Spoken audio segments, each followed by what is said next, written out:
The selection hall is quiet, in a way that feels intentional. Light panels glow softly along the walls. Rows of cadets stand still, wearing clean uniforms and empty expressions. The human cadet stands near the center. He is not the strongest or the smartest, he is simply present, and that is enough. Names scroll across the air, in pale blue light. Each name pauses, then fades. Every pause feels like a held breath. Instructors watch without emotion. They have already accepted the outcome. The mission has existed longer than any cadet here. The no-return planet is never described in detail. It does not need to be. Everyone understands what no return means. The cadet remembers the training briefings, statistics, probabilities, recorded losses, footage that cuts away before impact. He remembers being told that fear is a distraction, that sacrifice is necessary, that humanity advances by sending someone first. When his name appears, it does not flash. It simply remains, as if the system itself is certain. No one turns to look at him. Pity is not allowed in the hall. Silence is easier. The cadet feels no sudden panic, only a strange clarity, as if the noise of the future has been turned down. He thinks of ordinary things, the taste of recycled water, the sound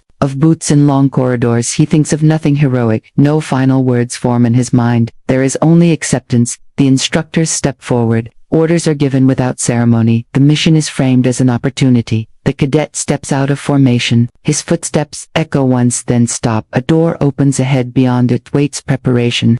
Rooms, medical scans, equipment checks, a process designed to feel routine, to disguise the fact that no one has returned.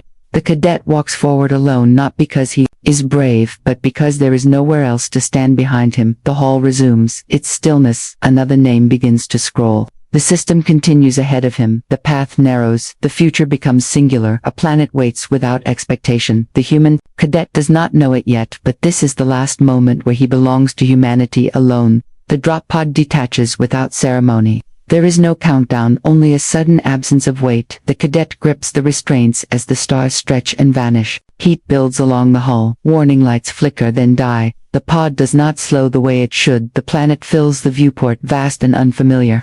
Cloud patterns twist in colors. No chart prepared him for gravity. Takes hold with quiet certainty. Impact comes hard and final. Metal screams, then settles. Silence follows like a held breath. The cadet waits. Pain checks itself across his body. Nothing critical responds, nothing broken. He releases the harness and pushes the hatch. Outside air rushes in, warm and breathable. The first rule has already been broken. The sky above is wide and alive. Two moons hang low, casting pale shadows. Light bends strangely through drifting spores. He steps onto soil that compresses like wet ash. Footprints remain, then slowly fade. The planet does not reject him. Sensors on his wrist blink uselessly. No signal, no map, no directive, only time remains. He takes inventory by habit. Rations, tools, emergency rod packed for protein synthesis, a fishing line included. As a joke from training, the wind carries layered sounds, water moving far away, something large shifting deeper in the forest. The cadet does not raise a weapon. There is nothing to aim at. Instead he listens. Minutes stretch, then hours. Nothing attacks. Nothing even approaches. The realization unsettles him more than violence would. This world is not hostile, it is indifferent. As night falls, bioluminescent plants awaken. Soft light outlines trees and stones. The darkness is never complete. He records a brief log. Arrival, successful environment, stable, no distress. Reported. The words feel wrong even as he speaks them. This place was meant to kill him. Instead, it waits. He sits against the warm hull of the pod, watching the unfamiliar sky rotate. Understanding slowly settles. Survival here will not be about fighting. It will be about learning. The no-return planet has accepted his presence. What it plans to do next remains unclear. Morning arrives without warning. The light simply shifts, and the colors deepen. The cadet wakes already alert. He follows the sound of moving water. The forest opens into a wide river. Its surface reflects the sky in fractured hues. Fish break the surface in slow arcs. They are large, thick-bodied, and unafraid. The cadet watches and calculates. Hunger arrives as a dull reminder. Rations are limited and familiar. The river offers something unknown but abundant. He assembles the simple fishing rod, hands moving from memory, not hope. The line sinks into clear water. Time passes unnoticed. The act of waiting becomes grounding. The planet breathes around him. He catches his first fish. It thrashes, then stills. The cadet feels a brief weight of responsibility. Cooking is improvised. Fire burns blue. Using local growth, the fish tastes clean, and sustaining. Days begin to stack without count. Each morning brings the same calm. No predators, no storms, no alarms. He learns which plants hum at dusk, which stones stay warm through the night, which paths return him safely. The silence changes shape. It no longer presses inward, it opens outward. On the fourth day, the river goes, still not frozen, not empty, just waiting. The cadet senses weight before he sees it, a presence pressing against the air. The water parts slowly, the beast emerges without sound, massive, fur-plated, with scars and age eyes reflecting light. With sharp awareness, every training reflex screams danger. The cadet does not move, the rod remains in his hands. The beast studies him, not as prey, not as threat, as something unfamiliar. Stretched thin, the cadet lowers the rod. He sets a fish on the stone between them. The beast leans forward, breath heavy and warm, then takes the offering and retreats into the river. The cadet exhales. His hands shake only after the river resumes its flow. From that moment the forest feels different, as if something has acknowledged him.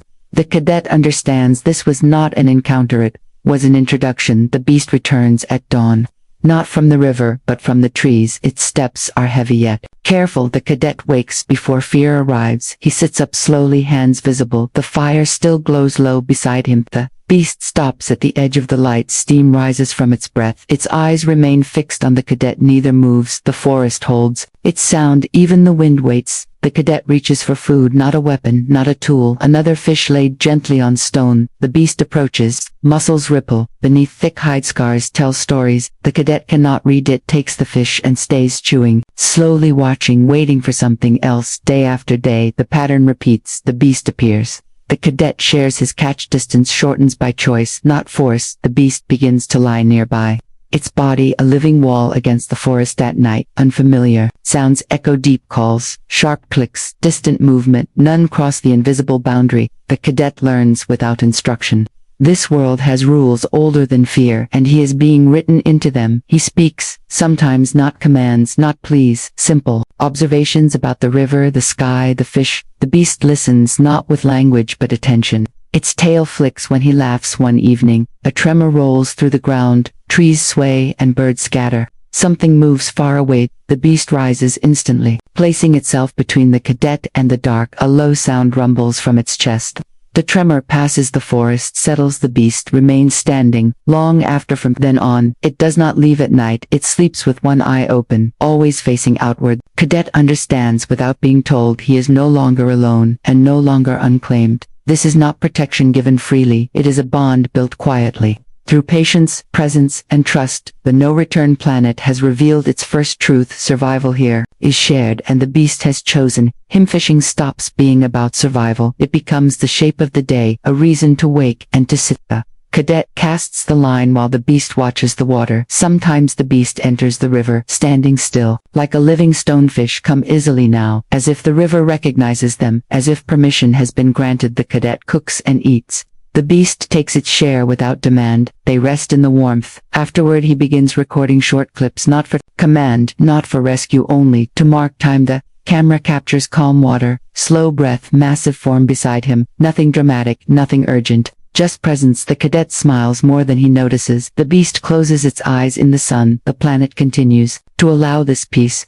Time stretches differently. On the no-return planet, days blur into one another. The cadet no longer counts them. He wakes with the light and sleeps with it. Again the beast is always near. Sometimes it moves through the forest. Sometimes it rests beside the river. Its presence is steady and constant. The cadet explores carefully. Every rock, every bend in the river, every glowing plant. He records what he finds. Maps that exist only in his mind and in the camera. Hunger is no longer sharp. It is managed and shared. The beast eats first, then nudges food toward him. A silent agreement forms between them. They begin to move together. The cadet learns. The beast signals. A flick of the tail means stop. A low rumble means danger. A nudge means follows. Sometimes they sit for hours without action, watching the wind through alien leaves, listening to water tumble over stone, learning the rhythm of a world meant to reject them. The cadet experiments with fishing.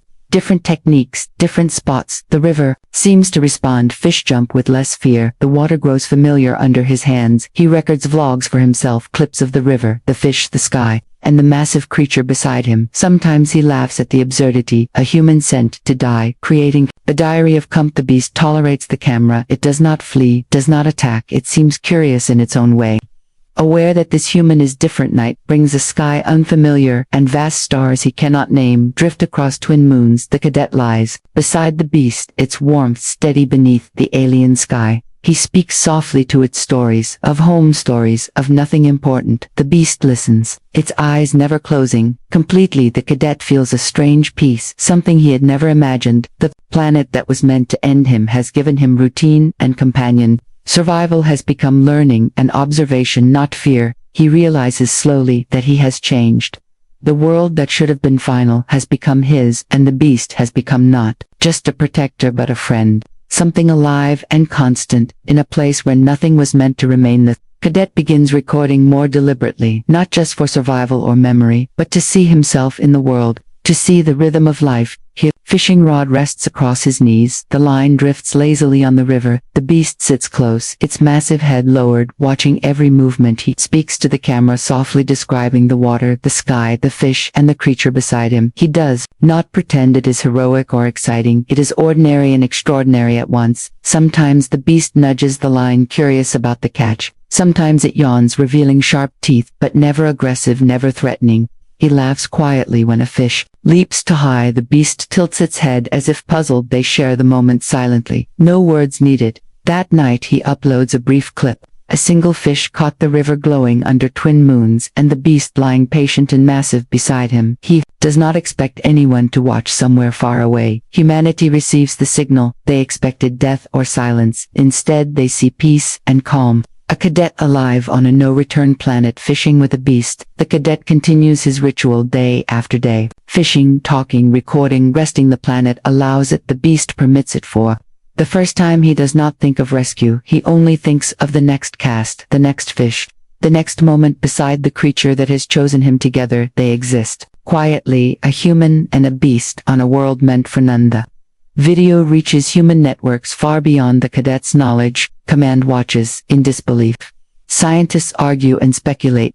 Journalists scramble for details. A no-return planet was supposed to mean silence. The cadet becomes a symbol without realizing it. A laugh at protocol, a quiet rebellion, a miracle no one can explain. Back on the planet, he notices nothing has changed. The river flows, the wind stirs, the glowing plants. The beast waits beside him, as always, unconcerned with fame or fear. Messages arrive sporadically, technical readouts, confirmation requests, questions. The cadet replies with brief logs and more footage. He sends no distress signals. He reports calm, stability, and abundant food. Humanity begins to wonder, was the mission wrong, or the planet misunderstood? Was he alive or something else entirely? No one can say for certain. The cadet continues daily routines.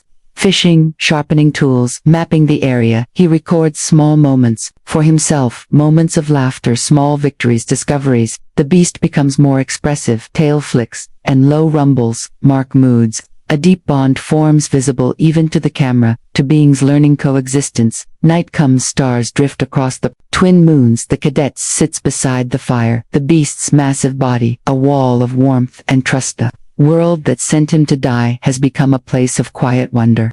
The cadet realizes he is no longer alone. Humanity debates survival, but on this planet, he exists fully alive, and the beast remains, ever at his side, watching the river, watching the sky, listening and waiting. The debates rage far away. Scientists, strategists, politicians argue endlessly. Some call him a hero, some call him a fool. No one truly understands what he has become. But on the planet, everything is simple. The cadet wakes with the light. The river stretches silver in the dawn. The air is alive with scents and movement. The beast rises beside him, its massive body fluid and calm, eyes fixed on the horizon, tail flicking once, then still. The cadet prepares the fishing line, hands practiced and steady. He casts into the river with quiet patience, waiting for the water to respond. Minutes pass, the only sound is wind through alien leaves, water lapping against stones, the slow breathing of the beast. A fish leaps, and the line tightens. The cadet reels carefully. The beast shifts closer. Silent approval in its gaze. He holds the catch in his hands, smiles quietly to himself, records a brief clip for memory only, not for command, not for anyone. Night falls. Slowly twin moons rise, pale and familiar. The cadet and the beast sit side by side, watching stars drift across the sky. He thinks of home briefly, then lets it go. This planet is his world now. The beast, his companion and protector, humanity debates endlessly, but on the no-return planet, life continues. Simple, steady, real, fishing and breathing, and watching the cadet knows he will survive, not because anyone expects it, not because of training or luck, but because he has learned the rhythm of the planet and the beast has chosen him as it has chosen to stay. Together they wait for the next dawn, the river flows endlessly, the stars wheel silently overhead, and life continues quietly against all expectation.